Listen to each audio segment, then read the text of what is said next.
Hey guys, my name is Dan, and I do guides for Ubisoft's Skyrim. I really hope you enjoy this guide and that it helps you with your smithing. So yes, today I'm going to talk to you about smithing skill in Skyrim.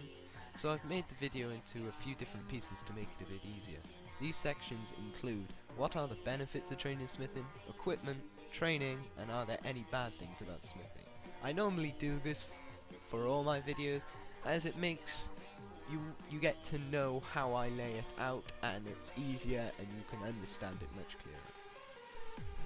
Okay, so I think everyone really should train the skill, as always, as all skills are useful in Skyrim, excluding mages, as these players do not use armor at all, they use clothes.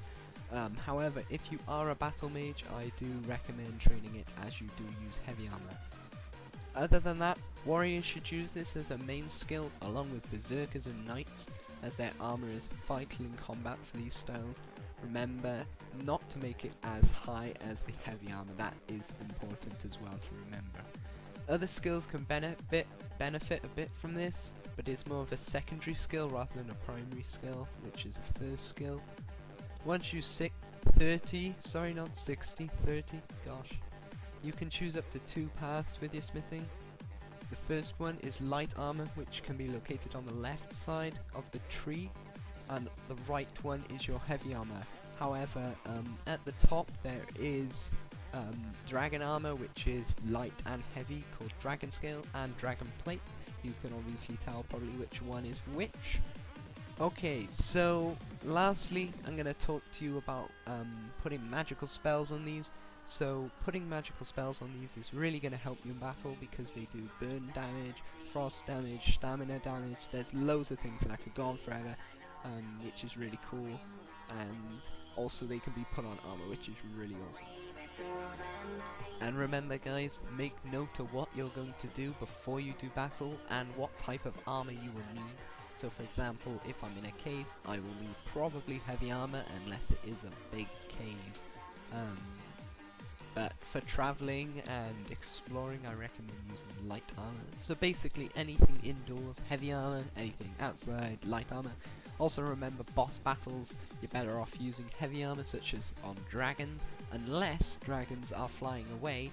If you use this shout dragon round on them, you can simply use your heavy armor and take them down quickly, which is very simple and easy to do. Okay guys, so let's actually start with the training finally, as I do blabber on about a lot of things, but I like to keep my videos detailed as always. So firstly, I recommend training in Whiterun, due to there are 3 smiths that can sell you different items, which is very good overall. You can use Yorlan Greymane, Adrian Avenici I believe, who is the Forge Lady, and also Ulfberth, who runs the War Maidens shop inside.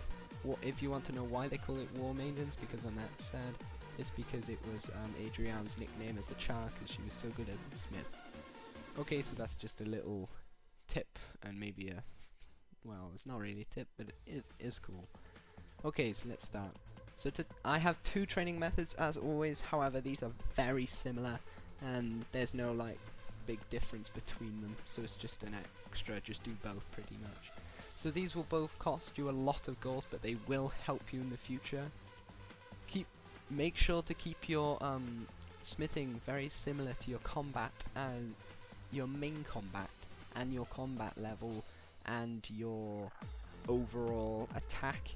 So if I was an archer, as I am, if I'm 80 archery, 50 light armor, I should have around 60-70 smithing. Okay, so it's about right. So I should have probably glass armor or something like that, which is pretty good. But if I had dragon armor, then it wouldn't go down well, and if I had like elven, that wouldn't be very good either. So you want to keep it balanced in between. Okay guys, so my first method is to simply make iron daggers.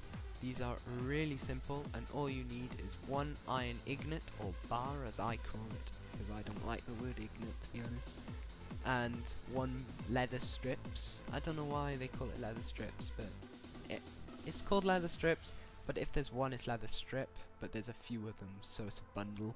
So yeah, just 1 leather strips, and then just create these. Just make as many as you can. I thought of another method as well. If you do decide to really power train your smithing, use this with my other method, which I'm going to tell you in a minute, and make a loop. So what I used to do is go around every single hold but Morthal, as Morthal is the worst hold in the game by a mile. Please tell me and comment on that, as I think it's a disgrace. There is no smith, pretty much no shops or anything. Anyway, I'd go around all the holds and buy all the iron ingots and all the leather and all the leather strips and just make those things and then go round and round, and that's how I got master, pretty much. Okay, so for my second one, it's very similar. You just make leather braces, which needs 1 leather and 2 leather strips.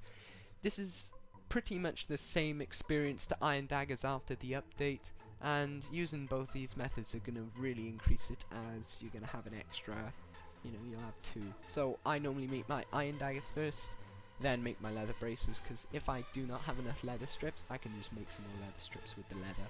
So then I'm sorted. Another note to take care, guys, is once you've mastered the smithing skill, I absolutely recommend that you do this method that I'm going to tell you in a minute to make your weapons and armor massively powerful.